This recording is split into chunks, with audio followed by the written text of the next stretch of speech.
Hello guys, bersama saya lagi dalam Alright Not Per Channel. Habislah dan berakhirlah politik mantan dua Perdana Menteri ini, Mahathir Mohamad dengan Muhyiddin Yassin. Sahabat-sahabat semua, sedikit demi sedikit perkara terbongkar yang dilakukan penyiasatan daripada pihak SPRM, sahabat-sahabat semua.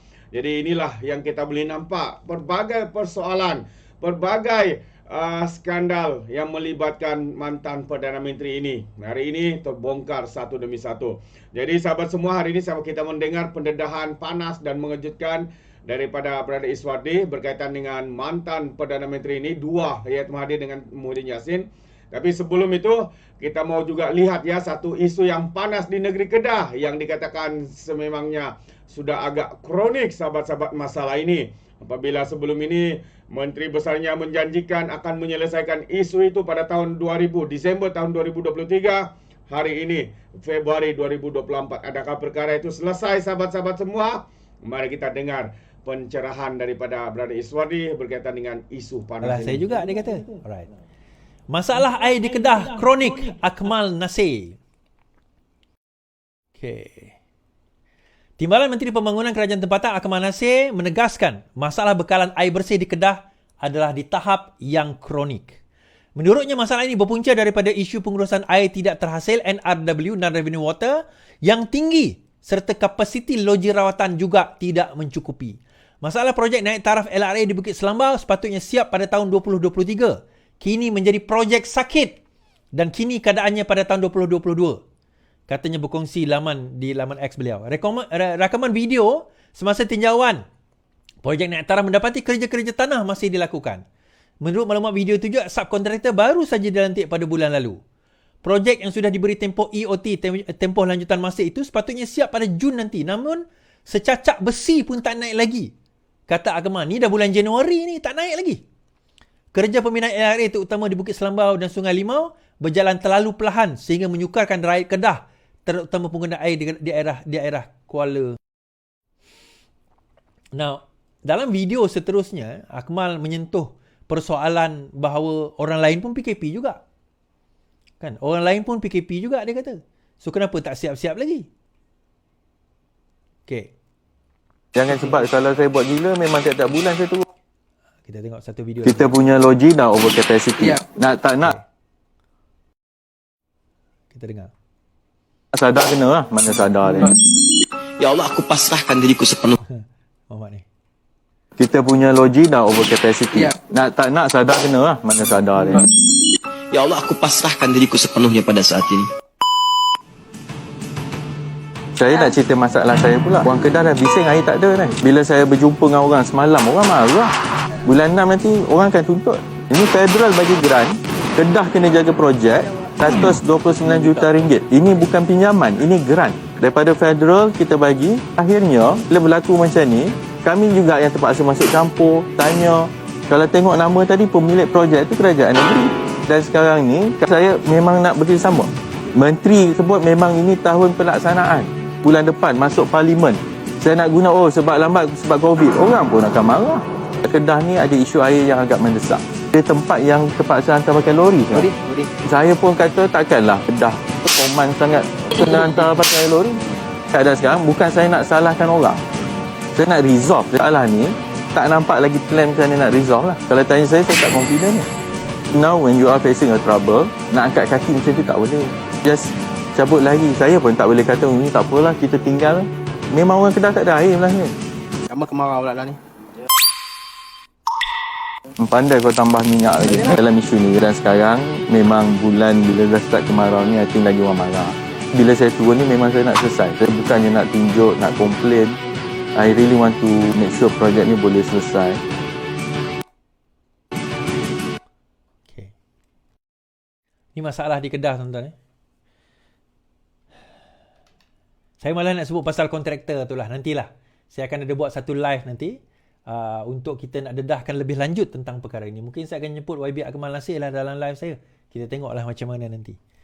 Alright. So, itu di Kedah sekarang ni yang dihadapi oleh rakyat negeri Kedah sendiri. Jadi, kalau kita rasa macam rakyat negeri Kedah ni kena faham. Rakyat negeri Kedah kena faham benda ni. Jangan pula disalahkan orang lain. Dia dah memerintah daripada bila, tuan-tuan? Dan ini dah penggal kedua dah Sanusi memerintah. Ni mungkin penggal pertama dahulu dia boleh lah nak tai chi sana, tai chi sini, kata itu kerajaan sebelumnya dan sebagainya. Ini dah penggal kedua dia memerintah. Cerita isu air tak selesai. Litar lumba tak ada. Litar testing kereta di Langkawi tak jalan. Langkah sukar lah tak jalan, kita kata. Lepas itu 6 bulan ke 5 bulan pemain Kedah tak terima gaji dah 5 bulan ni. Tak dapat dibayar gaji lagi. Sedangkan bekas CEO KDA, Kedah Darul Aman, terima rasuah, dituduh terima rasuah 4 juta ke 5 juta ringgit. Ke 6 juta ringgit. Bukan bekas CEO dia lah. Kedah tu sendiri terima rasuah. Dikatakan terima rasuah. MBI dikatakan CEO dia, bekas CEO dia, dikatakan terima rasuah. Dan kesemua ini berada di bawah penyeliaan. Semua ini di bawah penyeliaan seorang menteri besar yang hampa kata sempoi. Itu sempoi ke tu? Iaitu Sanusi. Kan, itu saya teringat berdebat dengan seorang walaun kan. Dia kata Kedah ni bagus. Saya kata kalau bagus kenapa lari pergi Penang? Kita tengok sendiri tuan-tuan. Dia bukan masalah Kedah bagus. Tuan-tuan tengok pemimpin dia sendiri. Tuan-tuan tengok pemimpin dia sendiri. Okay, berita seterusnya. SPRM akan siasat bekas Perdana Menteri, Menteri Keuangan terbabit kes Spangko. Menteri Keuangan siapa tuan-tuan? SPRM akan menyiasat semua yang terbabit dalam membuat keputusan penganugerahan kontrak perolehan syarikat pembekal dan menguruskan kenderaan Spangko pada 90-an. Ketua SPRM Azam Baki berkata mereka termasuk Perdana Menteri dan Menteri Keuangan ketika itu. Dia dipetik oleh Berita Harian, program Cak Narah bersama pengalaman media di Sarawak di Kuching. Hari ini, sebagai berkata keterangan daripada semua orang terbabit perlu melengkapkan kertas siasatan berkenaan. Kita akan panggil sesiapa sahaja yang membuat keputusan pada masa itu memutuskan untuk memberi projek kepada Spangko.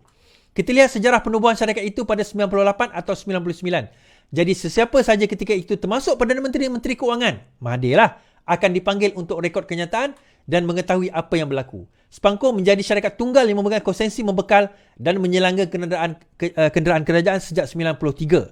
Semalam Perdana Menteri menyifatkan kontrak perolehan Spangko sebagai hanya merugikan negara dan berjanji tindakan penguasaan oleh SPRM dan LHDN akan memerangi rasuah. Dia memetik kes Spangko sebagai contoh antara usaha kerajaan membasmi rasuah. Bulan lalu, SPRM menyerbu rumah seorang tycoon serta pejabat dan syarikat berkaitan dengan ahli perniagaan sebahagian siasatan ke atas Spangko. Alright. Yang disebut tadi tu, siapa Perdana Menteri tahun 1999 dan juga Menteri Keuangan? Mahathir. Okay, kita pun tahu. Tetapi Azam Baki dia tak extendkan. Tapi sebenarnya kalau kita perasan bahawa perkara tersebut berkemungkinan juga akan kena kepada Muhyiddin Yassin.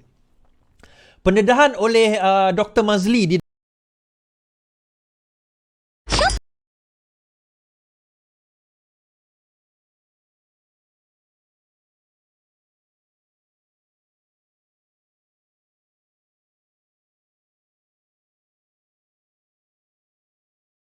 di dalam live saya, di dalam podcast saya dengan Dr. Mazli tempoh hari, mendedahkan bahawa bagaimana Spangko, sebuah syarikat yang 700 juta lagi mahal daripada the lowest bidder iaitu Nazar dan juga Berjaya, dapat projek bernilai 4 bilion ini. Dia punya cost yang dia bagi ataupun jumlah yang dia bagi 700 juta lagi mahal daripada the next bidder.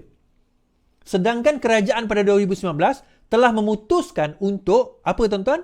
Untuk mengambil Berjaya. Tetapi bila masuk pula kerajaan Muhyiddin Yassin pada tahun 2020, dia batalkan LOI tersebut sampai Vincent Tan Saman digantikan dengan Spangko. So, yelah, takkan tak dapat apa-apa?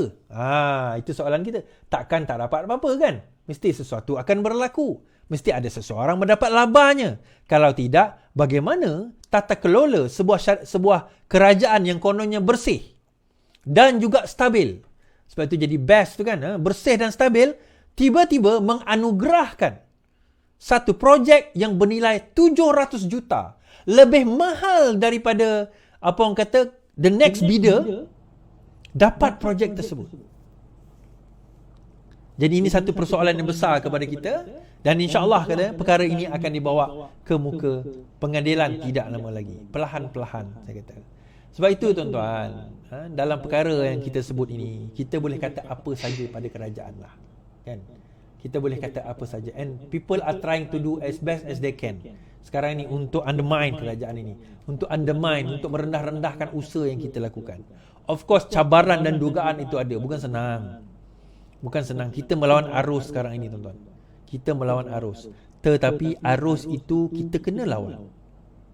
Kita kena lawan. Kita kena kerah, kita kena gerakkan juga. Kalau tidak, kita akan menghadapi masalah. Kita akan menghadapi. Alright guys, so itu dia satu pendedahan, pencerahan yang padu daripada Brother Izwardi, walaupun singkat. Ya, kita tahu ini adalah satu perkara yang amat mengejutkan. Yang pertamanya MB Lato-Lato sebagai presiden, sebagai orang yang menaungi Persatuan Bola Sepak di Kedah, dikatakan 5 bulan sudah tidak dibayar gaji pemain-pemain, sahabat-sahabat semua. Apa sudah berlaku? Jadi kedua mantan Perdana Menteri ini pula dalam radar SPRM untuk disiasat ya, berkaitan dengan penyerahan projek flat kerajaan kepada Spanco yang dikatakan lebih mahal. Adakah ada sesuatu yang berlaku di sana sahabat semua? Apa istimewanya Spanco ini sehingga walaupun Berjaya dan Nazar itu lebih murah ya tawaran yang diberikan semasa membuat tender terbuka, tapi diberikan pula kepada Spanco. Yang mengejutkan, LOI sudah pun diberikan namun dibatalkan dan diberikan kepada Spanco. Fikirkan sahabat-sahabat semua. Jadi terima kasih, sampai di sini saja. Sekiranya Anda mau berikan sebarang komen, pandangan, boleh berikan di dalam ruangan komen, tapi ingat komen dengan cara berhema. Terima kasih, izinkan saya untuk mengundurkan diri, dan seperti biasa peribahasa mengatakan tapapun kangkap 2 ton keinginan. Dalam bahasa Melayunya, tepuk dada, tanya selera. Sekian saja daripada Alright Nampak Channel. Kita berjumpa lagi. Bye-bye.